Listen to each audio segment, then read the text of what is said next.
Hello there and welcome back to another review. Okay, so following on from Resident Evil Degeneration, I thought we'd have a look at the film that followed that, and that is Resident Evil Damnation, made in 2012, directed by Makoto Kamiya. And I think there was a lot more effort involved here to make the characters more in sync with their video game counterparts. If you recall, like from my Degeneration review, the Leon in that movie was actually quite cold. He was straight and was sort of a very different Leon to what we would come accustomed to. And this film aimed to make amends for that, I think, and the production team worked very close, apparently, I think, with Capcom to make sure they get that right. I mean, it's one thing having the look of the characters, but they've got to feel, bearing in mind, you know, like, if you are a gamer, if you are a fan of the Resident Evil series, which I am, you sort of know these characters, you know, like, you know your Jill Valentine's, you know your Leon S. Kennedys, you know your Chris Redfields, you sort of know what their characters are like. So I think in this movie here, I think there was a real big effort made to work with Capcom to just sort of get the characters as close to their video game counterparts as possible. Now, say what you will about these movies, the fact they are from a Japanese studio and the fact they are meant to be canon already gets sort of my seal of approval. And make no mistake, this film was successful. You know, I think it made around 2 million in Japan, around 3 million on the home media market, so it done quite well. But as I say, the fact they are from Japan, the fact that they are considered canon, I think that although the films aren't perfect, I still think they're worth checking out.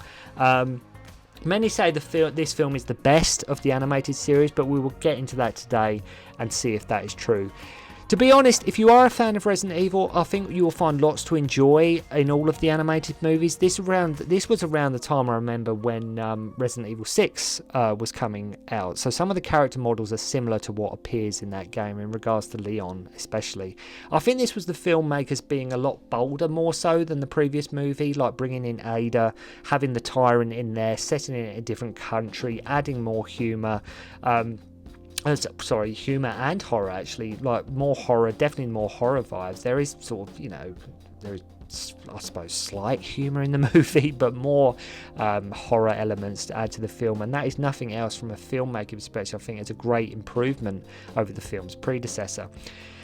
And it's a fine line because they have to give the fans an audience sort of what they expect, but at the same time they have to come up with new things and like to make it different from the game and give it its own identity. And for the most part, the films like this film here succeeds in doing that.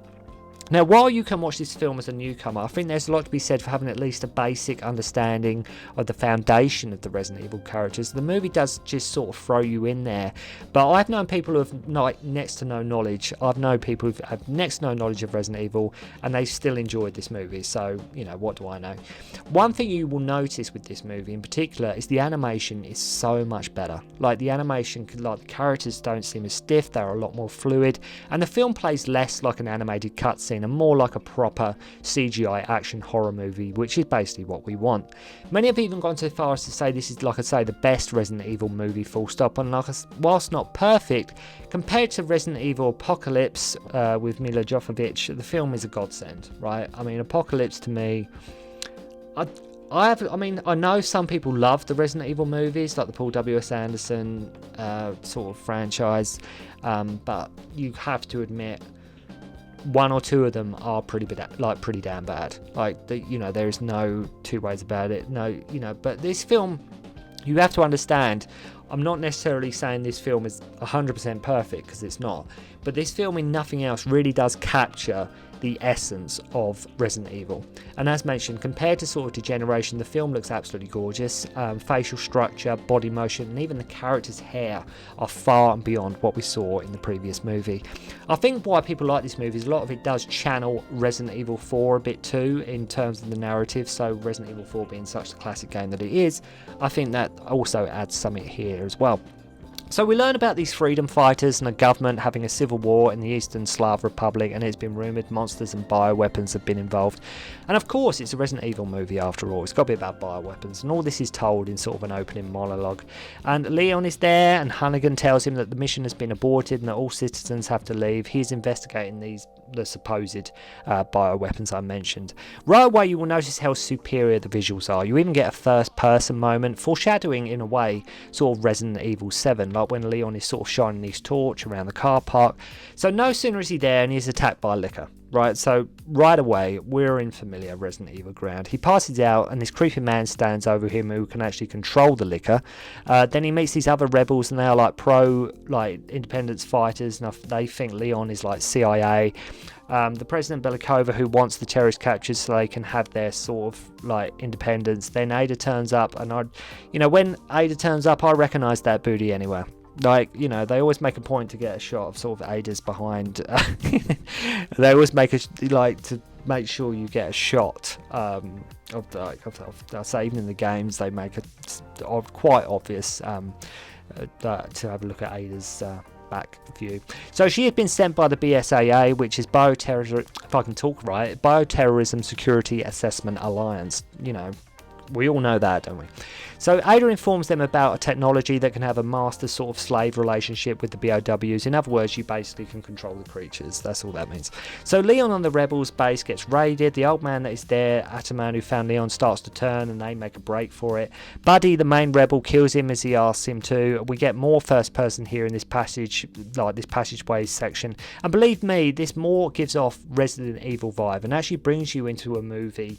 Brings you into the movie more, I would say. I think it brings you, when these first person moments do happen in the movie, it sucks you in. It really does. It draws you more into the movie, and I think they aid the movie really well. So Ataman changes into a zombie, and Leon kills him with some garden shears, and then more zombies attack. And what I love about this scene is that it has all been quite confined, and it hasn't sort of gone OTT yet. Like, not loads of zombies and huge explosions. Like, you're getting action, but they're keeping it in a somewhat minimal capacity, which I don't mind at all. So Leon and JD, one of the rebels, team up to get out. It does play out like the game here, even giving a nod to the buddy system when the two are sort of trying to prise the door open. Sort of from Resident Evil 5, where you sort of had to help each other get through the level, like one had to maybe boost the other person up or whatever it may be.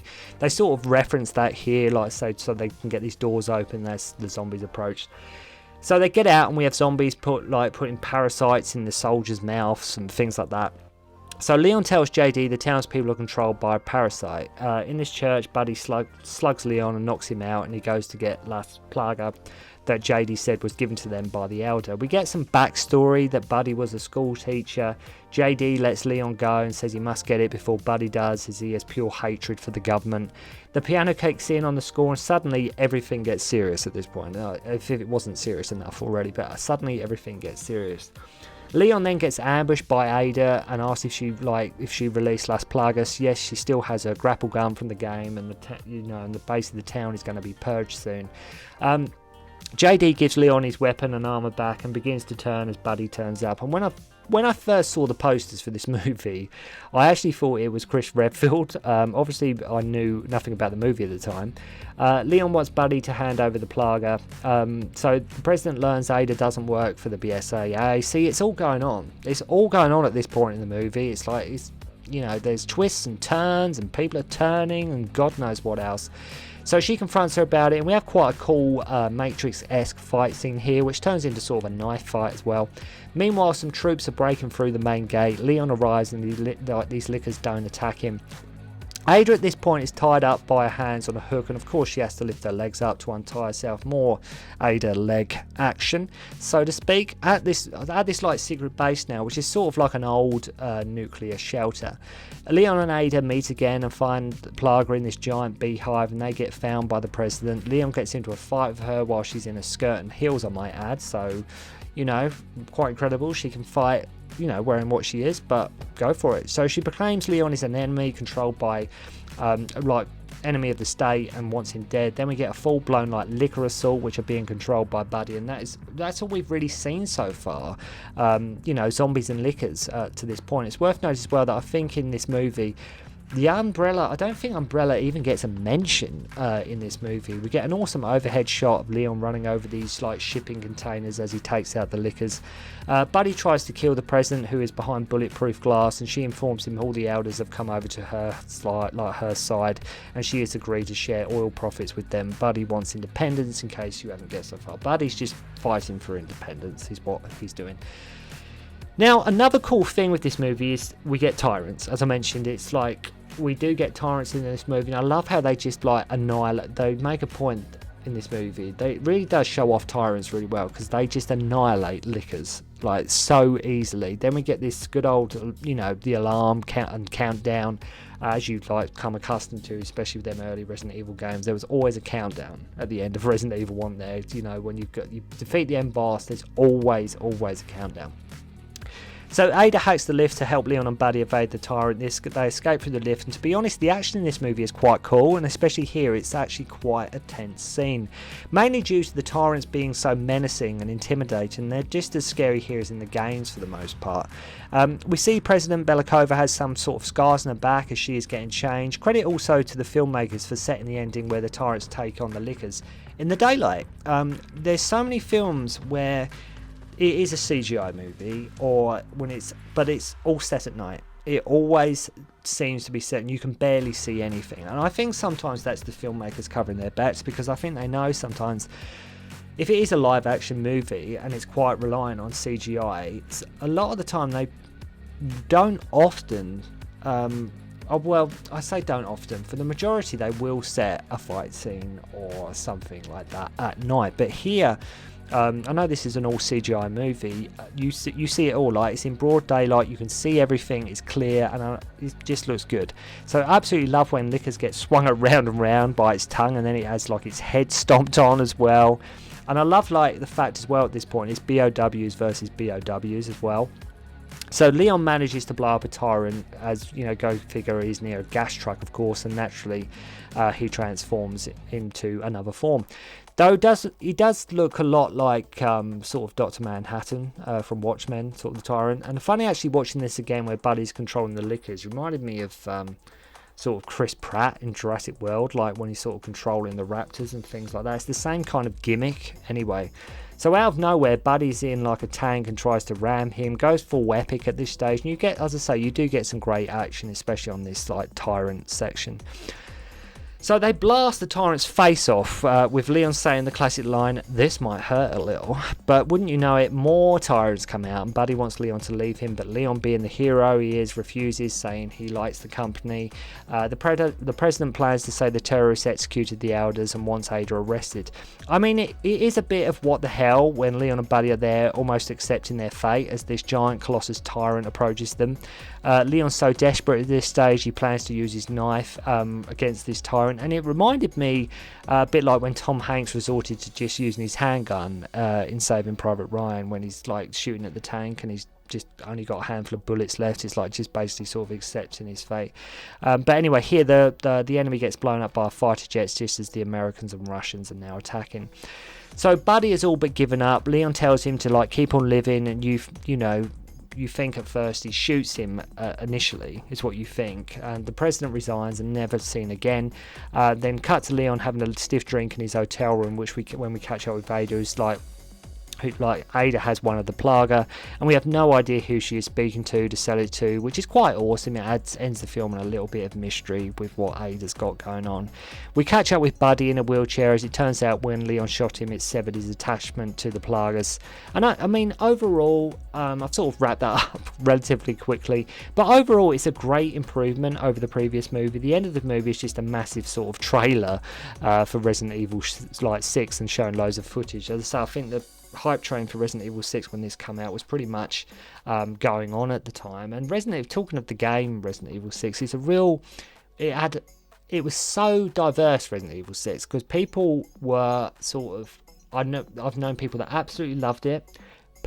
Some people thought it was just more of the same, and I think Resident Evil 6 was when Capcom realised, okay, we got to do something new, because I think that was the problem. Resident Evil 6 was an okayish game, but unfortunately it didn't quite, like Resident Evil 4 was absolutely mind-blowing, we all know that. Resident Evil 5 was sort of a good enough, decent follow-up. Resident Evil 6 always seemed like, oh, it's just more of the same, there's just 3 campaigns, and that's the difference. But Resident Evil 6 always felt a bit bloated. It always felt to me like it was almost too much of a good thing in a way, and it felt like what that good thing had sort of got a bit stale at that point, and you can understand with Resident Evil 7 why they did try something new, why they did try to mix it up. Anyway, enough about Resident Evil 6, that's a review for another time. But let me know what you think of these Resident Evil animated movies. What's your favourite one? Did you enjoy Damnation? Do you prefer Degeneration? And let me know what your favourite Resident Evil movie is. Or do you prefer the Paul W.S. Anderson, Mila Jovovich movies? Do you think they're a lot more fun than what these movies are? So thank you very much indeed for watching. Hope you enjoyed the review, and I'll see you again soon. Don't concentrate on the finger or you will miss all that heavenly glory.